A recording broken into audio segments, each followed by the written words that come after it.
Hello everyone, কেমন আছো তোমরা? এই গরমে এত গরম পড়েছে যে কোথাও যাওয়া যাচ্ছে না, যার কারণে আমি তোমাদের সাথে কোনো ব্লগ শেয়ার করতে পারিনি। আজ হঠাৎ গ্যালারি ঘাঁটতে ঘাঁটতে দেখলাম 2 মাস আগের এই ভিডিওটা এখনো তোমাদের সাথে শেয়ার করা হয়নি, তাই তোমাদের জন্য আর একটা মিনি ব্লগ নিয়ে চলে আসলাম। ভিডিওটা ঠিক কবে সেটা তো মনে পড়ছে না, তবে প্রায় 2 মাস আগে আমি আর আমার ভাই একটা ছুটির দিন দেখে গিয়েছিলাম বাবুঘাটে ঘুরু ঘুরু। কিন্তু আমরা কোথাও যাব আর ভাগ্য আমাদের সাথে খেলা করবে না, এটা কখনো হতেই পারে না। প্রথমে আমরা চলে যাই টোটো করে রামকৃষ্ণপুর ঘাট। ভেবেছিলাম ওখান থেকে লঞ্চ ধরে চলে যাবো বাবুঘাট, বাট আমাদের ভাগ্য আমাদের সাথে খেলে দিয়েছে। গিয়ে শুনি নাকি 1 মাস ধরে লঞ্চই বন্ধ। ভাগ্যটা এরকম কিছু বলার নেই। আমি যখনই কোথাও বেরোই তখন আমি এক্সপেরিমেন্ট করে বাড়ি ফিরি। এবার একটা নতুন কিছু আমাদের সব দিক দিয়ে ভাগ্য খারাপ। আমার এখানে এসে দেখি ফেরিঘাটও বন্ধ।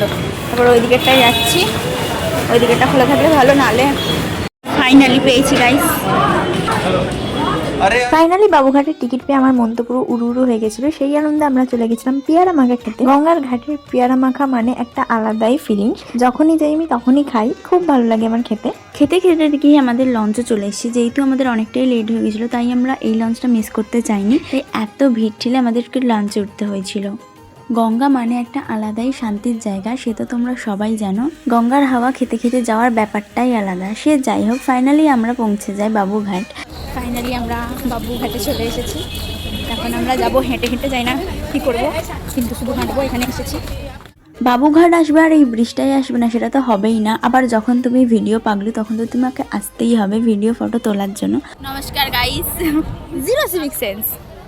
এত স্ট্রাগল করে ঘোরাঘুরির পর আমি ফাইনালি অনেক ফটো তুলেছি, ভালো ভালো ফটো এসছে, আমি স্যাটিসফাই হয়ে গেছি। আর বাবুঘাটের এই জায়গাটা সম্পর্কে তোমাদের কি বলি, এত সুন্দর পরিবেশ যে তোমাদের বাড়ি যেতেই ইচ্ছা করবে না। আমি তো এখানে সুন্দর সুন্দর প্রচুর ফটো ভিডিও ক্লিক করেছি। তারপর একটা ছোট্ট বেঞ্চে বসে 1 কাপ চা নিয়ে নিয়েছিলাম। চা খেতে খেতে তো ভাইয়ের সাথে প্রচুর গল্প করেছি, কখন সময় চলে গেছে কিছু বুঝতেই পারিনি। অনেক গল্প করা শেষ হয়ে গেছে। 1 ঘন্টা ছিলাম আমরা এখানে, 1 ঘন্টার মতো আমরা গল্প করে নিয়েছি।